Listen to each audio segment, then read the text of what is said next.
The Jake Paul-Mike Tyson fight happened over the weekend. It was a huge television event with 65 million live viewers. If only we could get that kind of viewership. I mean, we're worth it, right? Yes.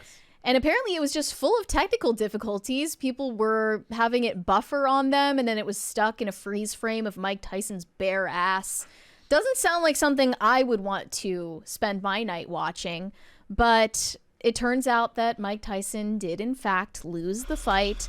And it was only an exhibition match, so I guess he No, it was not. It was not classified as an exhibition match. This Really? This was a That's what everyone was saying after the fact, look, to cope with the fact that Mike Tyson lost. So No, this was sanctioned as a full, like, it has a record in the record books. Okay. So Well, then I take it back. Yep. But that's what all the Mike Tyson stands are saying, is that it's an exhibition match. Therefore, it doesn't count as a loss, and he's still a GOAT. yeah. But a lot of people are theorizing that Netflix actually rigged this fight and came up with a script for how it was going to go, and that Jake Paul's victory was planned all along. What I find funny, what do you think? is Jake Paul has mastered this technique, right? So the Paul brothers are so hated by so many people that they get this weird collective amnesia every time one of these things happens.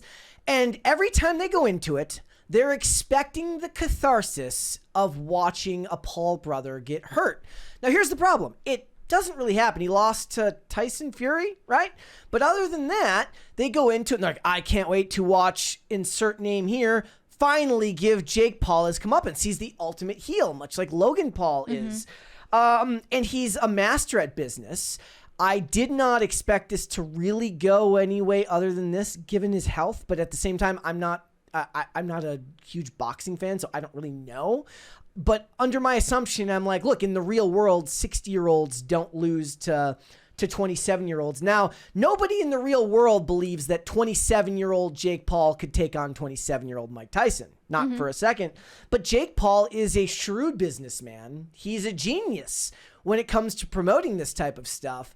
And I don't know if there's a bigger loser in this than Netflix. I think Netflix loses the most in all of this because people are questioning their business model because, first of all, they're asking, was this rigged? Second of all, they prove that they don't have the capacity to hold up their end of the bargain when this many people tune in to watch all at once. I think Vanessa Santos said that it was worse when there was some reality TV show did like a live premiere and it also crashed. Oh, on Netflix? Yeah. Okay, I didn't know that. Might have been Love is Blind. I don't remember. The more important. And everybody kind of leaves with no catharsis. Everybody leaves blue-balled expecting to see Jake Paul get beat up, and it doesn't happen. But why did they want to see Jake Paul hurt? What did he do? I mean, there was worse than that. There was people who were saying, like, I take for granted now that people just wish death upon other people. Meaning that there were people, like, basically hoping out loud that Tyson, like, kills this dude. Look, I know that Jake Paul is annoying. He's a YouTuber. What do you expect? But what did he ever actually do to earn the ire of this many people? Yeah. What did he do? Jake Paul? People just don't like them for the same reason that people have ire towards Haley Welch, Hawk Tuah girl, because they don't believe that getting famous via the methods they got famous for is somehow right or fair. At least in the case of Logan Paul, I understand it with the whole Suicide Forest debacle, right? I mean, a lot of people don't even know there's a difference. I saw some people saying they didn't even know the difference between Logan Paul and Jake Paul. Which is going to be a problem forever for their whole careers. But speaking of Jake Paul specifically, like, I just don't really see why you would hate this guy that much, that you would want to see him injured or killed on TV. Were both of the Paul brothers involved in the crypto scams, or was that just Logan? I think that was actually Logan. Okay. Look, even then, it's like, okay. He is the ultimate heel, and he's found a way to blend real life and sports in a way that wrestling is known for, right? You know, like in pro wrestling, you have somebody who has to play the bad guy, right? You have to have the heel and you have to have the face. And somebody has to want to see, the whole reason why you build up to pay-per-view matches, like in WWE, is because you want to see the good guy finally triumph over the bad guy. that's one of the hotbed issues when it comes to WrestleMania is like, how do you tell a unique story that nobody sees coming, but also give everyone the catharsis that comes from traditional storytelling? He gives everybody the opportunity to think they're going to get the catharsis, but it never happens because he keeps boxing people that have AARP cards. So really, if Netflix wanted to rig the fight and script the whole thing, you're saying the right move would have been to rig it in Mike Tyson's favor. Well, a lot of people were saying that the reason why it went as long as like they think so is like, okay, look, I caught the first 2 rounds and I caught the last 2 rounds. Now, he didn't look like the Mike Tyson of old, but he looked fairly okay in rounds 1 and 2. But by the last 2 rounds, he was just, he could barely move, it felt like. There's a 20 there. Cesario JPN said, breaking news, Jake Paul announces he's going to fight Muhammad Ali, Jimmy Carter, and some old homeless guy in the ring in upcoming matches. Or the graveyard, whichever venue works best. Look, it's on the people. This is the free market at work. Everyone left feeling scammed, but how would you have not felt scammed unless you got to see Logan Paul get knocked out? Because if he knocks out Mike Tyson, he doesn't win because he knocked out a 60-year-old, so people are still going to be mad at him, and it's going to ruin people's, memory of Mike Tyson as one of the greatest boxers of all time. Well, right? Clearly Mike Tyson doesn't care about people thinking of him that way. Exactly, but here's the other thing. And people who compete in these sports take a different perspective on it. I have the utmost respect personally for anybody who chooses to get in the ring at all, right? To put your body on the line for something like that. It's not an easy path forward to fame. And you got to see a couple of punches of the Tyson of old early on that were great. But then by the end, look, he just had like eight units of blood transfused in July and nearly died, or in June and nearly died, and he's nearly 60 years old. I thought it was still perfectly fine to watch, but I understand why people are mad because the last 4 rounds were just a lot of barely moving and Mike Tyson biting his glove and trying not to get knocked out. That's what it felt like. A lot of people feel that they were gypped. They didn't get what they were hoping for out of the fight. Yeah. And then Alex Stein went around after the fact asking the viewers what they thought. Was it scripted by Netflix? Was the whole thing faked? Before we do that, let's read what Tyson had to say afterwards. So he says, "This is one of those situations when you lost but still won. I'm grateful for last night. No regrets to get in the ring one last time.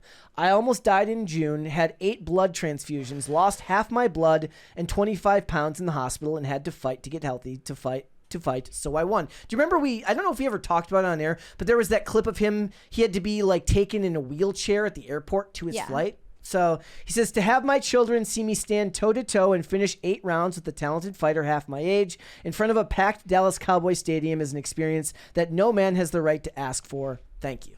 So that was his statement on the fight. And they're posting clips of his practice footage and being like, where was this energy in the ring, bro?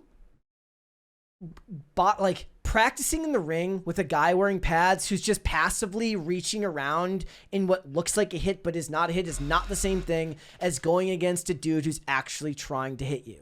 So here we go. Here's the clip they were talking about first. So a lot of people believed in this fake script, right? That him sticking out his tongue here was Jake Paul's signal to Mike to ease up. Right. Here we go. I don't know if we're going to get It's in slow-mo here. He got him there. He caught him in the chin. And he's sticking his tongue out at Mike Tyson in this video, presumably as a signal to say, hey, take it easy on me. Or he's trying to psych him out.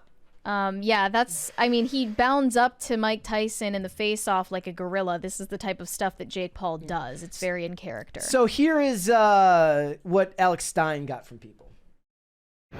We just asked everybody walking out if they thought the fight was rigged, and I think you know their answers. Check them out. Rigged. Rigor mortis. Rigor mortis. It was scripted. It's all good though. I could have fought him better than that. Dog shit, brother. I'm telling you, it's fucking. The shit was fucked, honestly. Dude, I've seen more interesting paint dry. More interesting paint. You come from Australia for this It's shit? literally the meme of the fat guy watching American Ninja Warrior, and he's got like Cheetos all over him. He goes, "You idiot," when the guy falls. It's fucking dog shit. Fuck yeah. Fucking shit was ass. The fuck? So you think it was rigged? You damn right. Tell him mouth traffic. Rape? Rigged. What's up, Oh, I'm so sorry. I don't know if it was rigged, but I think it was a scrimmage. What do you think it was rigged? Yes. I thought, yeah, it was fucking rigged. Fuck Tyson. I did not like the fight. None of those people would say that to his face. Wow. Not one of them. The fight was lame. I wasted my money. They really did it for the money, but don't want to say Mike wasn't even trying, bro. A little rigged. Was it a real fight? I have no idea. Hey, kind of rigged.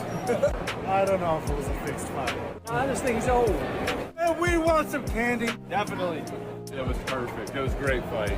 I think it was rigged, but Mike Tyson just fumbled. Rigged a little bit. I think he should got hit. A little bit of this, a little bit of that. I don't think it was rigged. Okay.